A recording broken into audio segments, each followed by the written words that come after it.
Olá a todos, sejam bem-vindos a este vídeo. Meu convidado de hoje é um autor de sucesso do New York Times, um pesquisador internacional e palestrante que deu seminários em mais de 33 países e 6 continentes. Em todos esses lugares. Para participar desses eventos é necessário se inscrever com bastante antecedência, seja para os seminários que serão realizados na Cataratas do Niágara ou em Cancún. Nosso convidado de hoje é o Dr. Joe Dispenza. Obrigado por ter vindo.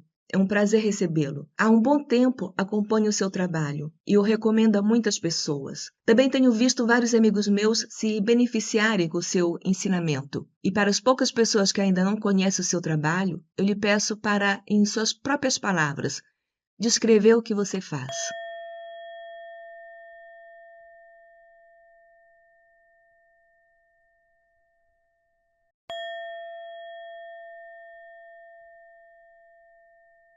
Frequentemente me fazem esta pergunta.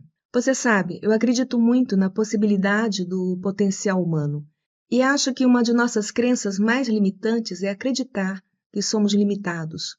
Portanto, meu objetivo é levar ciência às pessoas para que entendam o quão poderosas realmente elas são. A ciência é uma linguagem adequada para fazer isso. E as novas ciências, tais como a física quântica, a neuroplasticidade, a neurociência, a neuroendocrinologia, a psicocriminologia, a conexão entre corpo e mente e a epigenética, todas essas ciências apontam para essa possibilidade. Então, tento criar uma linguagem acessível para as pessoas, de um ponto de vista filosófico e teórico, para que elas entendam o que é possível. Tento fazer que essas pessoas imprimam essa informação em seus cérebros, porque o aprendizado faz novas conexões no cérebro, enquanto as memórias apenas mantêm conexões antigas. É muito mais fácil perder um ponto de vista do que lembrá-lo. Devemos, portanto, reconectar o cérebro ou instalar um novo circuito neurológico para prepará-lo para uma nova experiência. Portanto, quanto mais pessoas entenderem o que estão fazendo e por que estão fazendo, mais fácil se torna. Meu objetivo é, portanto, preparar as condições ideais, como em seminários onde as pessoas podem praticar e personalizar o que aprenderam para uma nova experiência. Essa experiência enriquece seus cérebros, mas o resultado de uma experiência é uma emoção. Uma vez que você começa a se sentir ilimitado, a sentir a abundância, a se valorizar mais. Quando você se sente assim, você está ensinando quimicamente a seu corpo o que sua mente já entendeu intelectualmente. O conhecimento é para a mente e a experiência é para o corpo. As pessoas, então, incorporam a verdade e podem repetir esse processo indefinidamente. Então, torna-se inato para elas. Torna-se natural, como uma segunda natureza. Ela então começa a dominar esta filosofia.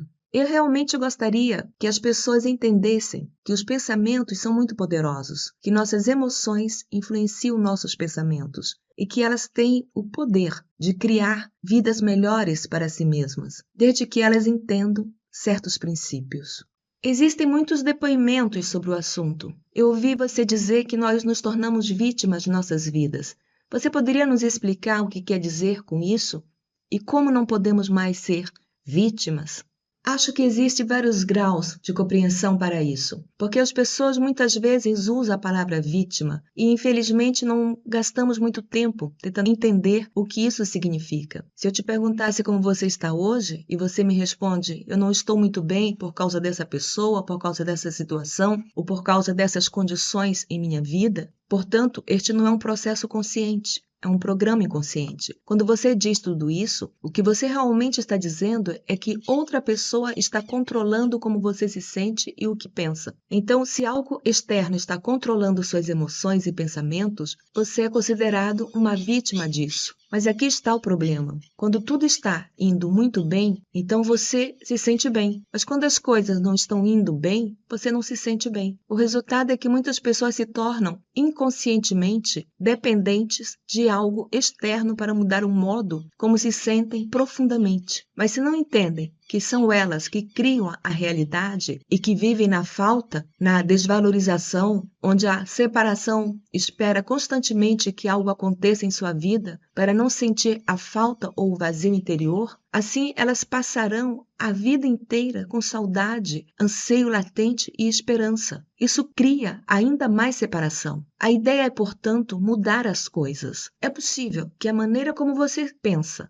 sobre como se sente esteja afetando o mundo exterior? Claro que sim. E isso não é algo que você possa engolir na primeira tentativa. É um processo que exige aprendizado, exige prática e exige experiência. Mas quando você começar a ver essas sincronicidades, coincidências e oportunidades que surgem, porque você experimentará mudanças em seu mundo exterior se fizer o trabalho direito, você será capaz de ver mudanças em você que afetam o ambiente externo. Depois de entender a conexão entre o que está acontecendo dentro e o que está acontecendo fora, você prestará mais atenção a isso e fará de novo. Você começará a entender que é o criador e não a vítima de sua vida. Se seus pensamentos e emoções estão afetando seu mundo exterior e você continua a reagir às mesmas pessoas, lugares, horários e circunstâncias, então você está apenas reafirmando as mesmas realidades, porque seus pensamentos são iguais ao que você já conhece. Para mudar isso, teremos que ser mais fortes do que o nosso ambiente externo, e nosso estado de espírito é como pensamos e o que sentimos.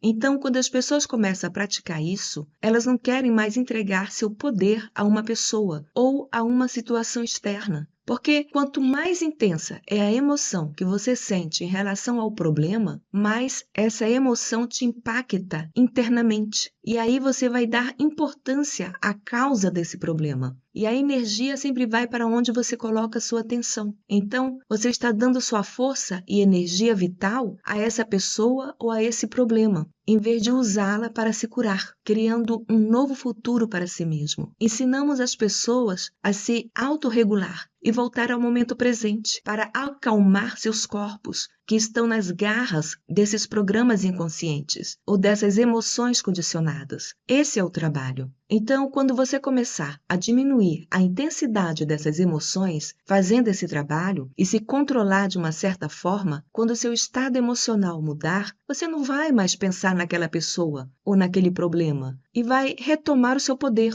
É isso que regenera o campo eletromagnético de uma pessoa. Depois disso, ela tem energia suficiente para curar e criar um novo futuro para si mesmas. É incrível! Mas antes de prosseguir, gostaria de lhe perguntar uma coisa, porque estávamos falando mais sobre o fato de que há 10 ou 15 anos muitas pessoas tinham dificuldades para compreender essas ideias e precisavam se esforçar para entender. Mas hoje em dia as pessoas que vão para o seminário têm a mente mais aberta e todos esses tópicos estão se tornando mais fáceis de acessar. Mas ainda existem algumas pessoas céticas que quando elas ouvem você, elas dizem: eu já ouvi isso antes. Você poderia compartilhar conosco alguns exemplos que demonstrem como esses ensinamentos estão transformando radicalmente a vida das pessoas?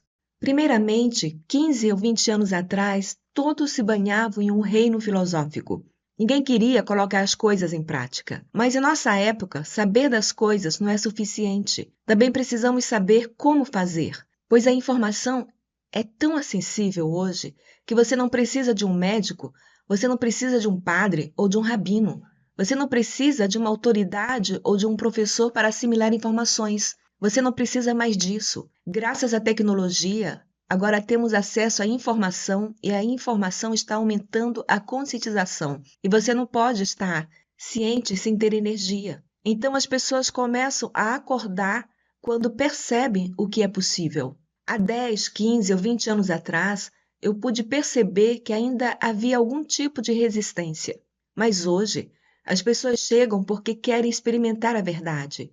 Isso torna meu trabalho mais fácil, porque agora posso simplesmente entrar e repassar as minhas explicações. As pessoas já estão preparadas e informadas. Elas estão prontas para a mudança. Então, todos aqueles paradigmas que não estão mais em sintonia com essa energia ou com esse nível de consciência, acabam entrando em colapso. Quer seja educação, religião, política, economia, meio ambiente, modelo médico, enfim, tudo desmorona porque as pessoas são informadas. Eu amo essa ideia porque quando as pessoas aparecem dizendo: ok, sei que tenho problema de saúde e estou infeliz há 10 anos, estou estressada há 10 anos e vivo com medo há 10 anos. Ela envia instruções aos genes que geram a doença e provavelmente vai demorar mais um pouco para desaparecer esse processo e quebrar esses condicionamentos. Existe então um entendimento prático nos dias de hoje. Mas algo incrível aconteceu. Passamos mais de 10 anos fazendo estudos científicos muito completos. Fizemos mais de 8.500 scanners cerebrais. Medimos milhares de corações. Porque se você deseja criar um novo futuro, precisará de uma intenção clara e de uma grande emoção. Então, fomos treinando as pessoas para criar um alto nível de coerência cerebral e a autorregular sua coerência cardíaca. Porque se você quiser acreditar no futuro que deseja criar de todo o coração, ele deve ser aberto e ativado. Então, você tem que aprender como fazer isso e entender a ciência por trás disso. Medimos os regulamentos genéticos, mais de 7.500 regulamentos genéticos. Agora sabemos que você pode mudar sua expressão genética em apenas 4 dias. Ou seja, você não está condenado por seus genes. Você é seu próprio engenheiro genético.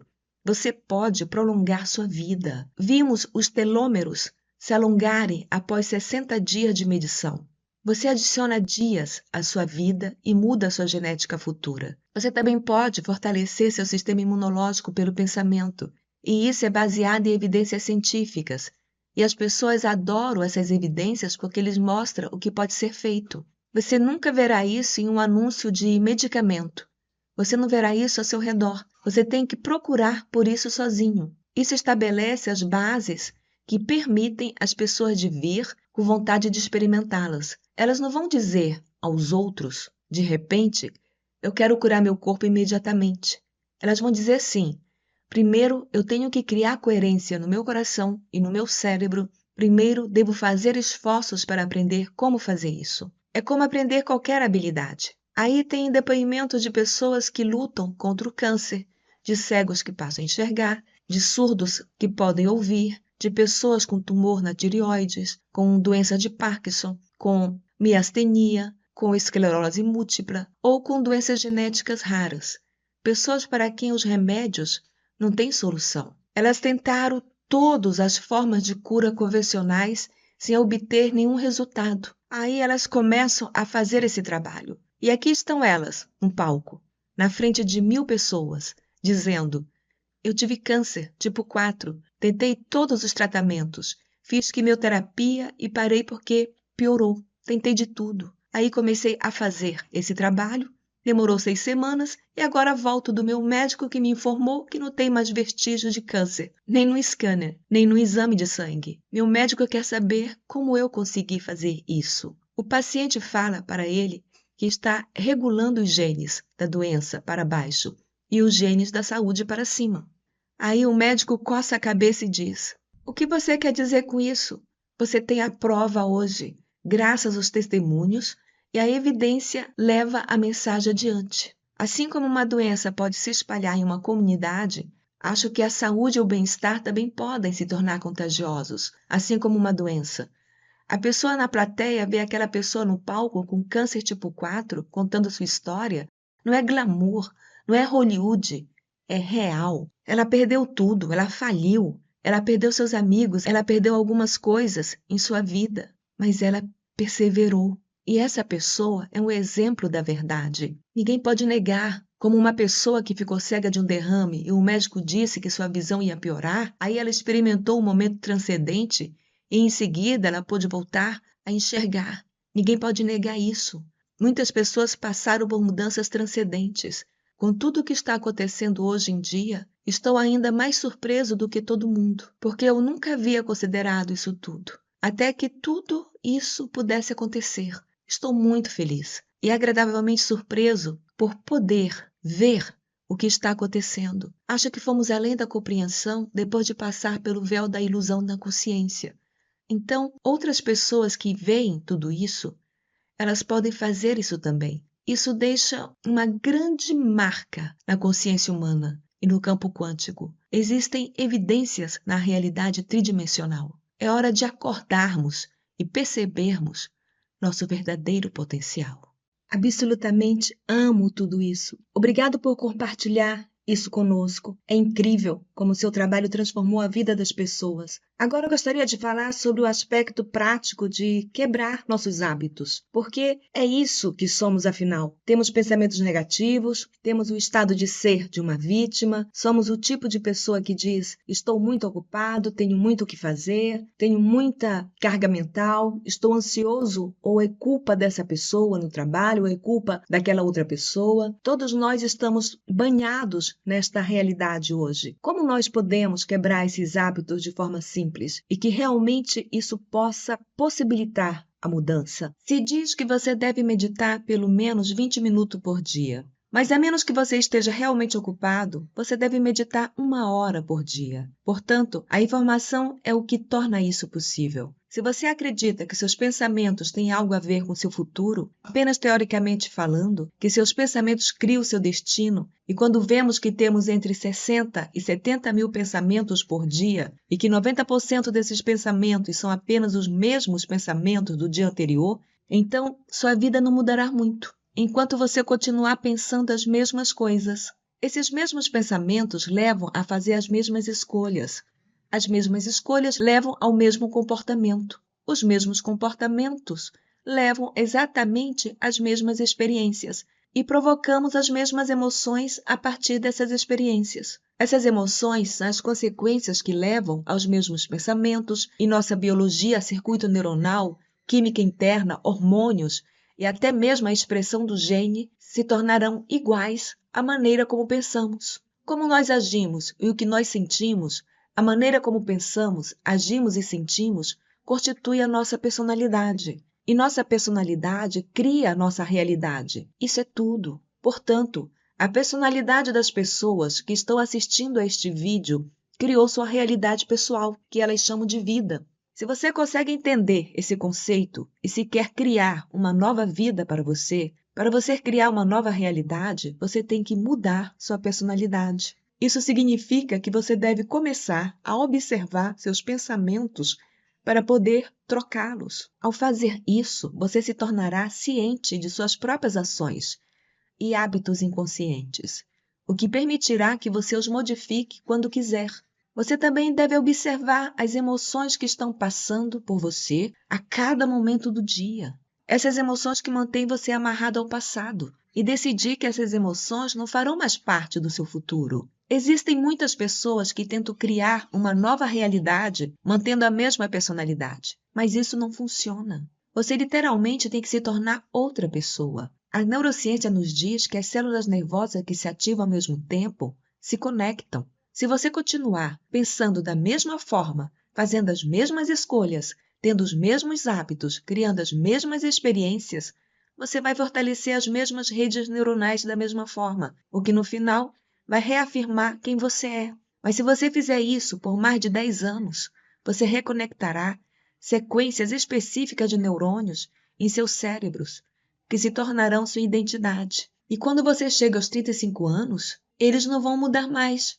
Pois é isso que a psicologia tende a dizer a você, que você não pode mudar isso. Mas hoje sabemos que é possível mudar. Esse tipo de caixa em nossos cérebros, que constitui os hábitos dos quais nós somos feitos, em 95% das vezes, ela nos joga uma série de programas automáticos. Portanto, temos que sentar e fazer o trabalho que nos permite romper com esses programas. E no momento que você decide fazer algo diferente, a maioria das pessoas não quer lidar com esse desconforto. O desconforto da incerteza, não ser capaz de prever o que vai acontecer, medo do desconhecido, tudo isso as pessoas não querem lidar. Isso é o que assusta as pessoas. Elas preferem viver na culpa porque podem prever o que farão ao invés de tentar uma possibilidade desconhecida. Quando uma pessoa entende isso e você pergunta a ela: há quanto tempo você está assim? E elas dizem: estou assim há mais de 35 anos. Por que 35 anos? Porque há 35 anos tive uma experiência. Quanto mais intensa a emoção que você sente após uma experiência, mais ela muda você internamente. e mais o cérebro cria uma imagem para tirar uma foto dela. Isso é chamado de memória. Então você tem que esquecer a memória e superar a emoção, porque é essa emoção que o mantém preso ao passado. Parece muito bom teoricamente falando, mas quando você sai do desconhecido para entrar nesse vazio, o corpo quer manter o hábito. Um hábito é quando o corpo se torna mente. Se você pensar nessa experiência passada e ela produzir uma emoção, saiba que para condicionar o corpo você só precisa de uma imagem e de uma emoção. Portanto, o corpo está ou condicionado no passado ou preparado para um futuro previsível, porque ele se levanta todos os dias e reativa a mesma série de ações rotineiras. O momento presente se torna um desconhecido. Quando as pessoas começam a sentir esse desconforto, ou ela corre para o telefone ou se levanta dizendo que não podem meditar ou que tem outras coisas para fazer. Elas criam desculpas para voltar às emoções conhecidas. O que acontece é que o corpo se comunica com o cérebro. O corpo dá um passo em direção ao desconhecido e diz ao cérebro: prefiro me sentir culpado, prefiro me sentir infeliz do que sentir esse desconforto. Quando ele retorna às suas emoções familiares, ele se sente seguro, dá um passo em direção ao desconhecido e o corpo influencia a mente dizendo a ele: você pode fazer isso amanhã, você está muito ocupado. A culpa é da sua mãe, é culpa da sua cultura. Você não tem dinheiro suficiente, não vai funcionar. Essas palavras são o programa que atrapalha você e seu futuro. As células nervosas que não se ativam mais juntas, não se conectam mais juntas. Portanto, ao observar seu estado de espírito e as reações de seu corpo, significa que você não é mais o programa. Você se torna a consciência que observa o programa. Enquanto medita, você deve estar familiarizado com o programa. Quando você se familiariza com seus pensamentos, também se torna consciente de sua maneira de falar, de seus comportamentos e de suas emoções. E quanto mais consciente você se torna desses processos inconscientes, menos inconsciente você se torna durante o dia. Porque não basta fazer uma boa meditação e depois levantar-se para pegar o carro e estressar-se ao volante. Dessa forma você retorna à sua versão antiga. Nosso trabalho é manter esse estado de espírito e corpo ao longo do dia. Se você puder fazer isso, esteja preparado, pois algo diferente ou incomum provavelmente acontecerá em sua vida. Isso se manifestará na forma de uma consciência ou sincronicidade. Esses são sinais do divino dizendo que você está no caminho certo. Continue nesse caminho. Em breve haverá outros sinais. Continue e mantenha a mesma energia. Ensinamos às pessoas que existe uma fórmula e sabemos hoje que se você aplicar essa fórmula, poderá observar essas mudanças. Hoje, à medida que as pessoas fazem isso de forma cada vez mais eficiente, os resultados também estão melhorando. Estudos científicos feitos em scanners datados de mais de 10 anos mostram a rapidez com que as pessoas podem mudar seus cérebros. Elas sabem como fazer. Não é algo separado delas. Elas praticaram o tempo suficiente para saber como fazê-lo. O que entender disso é bem simples. Na sua vida, se você continuar tendo as mesmas reações em relação às mesmas pessoas ou às mesmas circunstâncias, você está voltando a seu antigo eu. Você tem que ficar atento em sua vida. Mas se você não for guiado por uma visão clara do seu futuro, então você está preso aos fantasmas do seu passado. Você se tornará previsível. Cruzar o rio da mudança, do antigo eu para o novo eu, significa literalmente a morte neurológica, biológica, química, hormonal e genética do antigo eu. Mas se você disser às pessoas que há algo do outro lado, elas não desistem tão facilmente. E há evidências suficientes para encorajar as pessoas. Você não pode me dizer que está muito velho para fazer este trabalho. Você não pode me dizer que está muito doente. Você não pode me dizer que teve um passado difícil, que está acima ou abaixo do peso, que não está em boa forma ou que nunca meditou antes. Na verdade, os melhores scanners cerebrais vêm de pessoas que nunca meditaram antes, pois elas nos dizem que elas não fizeram nada além de seguir as instruções. Nossa comunidade está começando a entender que isso é possível. Então, ela dá tudo de si. Quando fazemos um seminário de uma semana, temos 1.000 ou 1.500 pessoas e elas dão tudo de si. E quando elas vão além de si mesmas, e isso acontece no primeiro ou no segundo dia, é aí que a mágica acontece. Nesse ponto, Não posso prever o que vai acontecer em seguida. E é muito, muito emocionante. Muito excitante.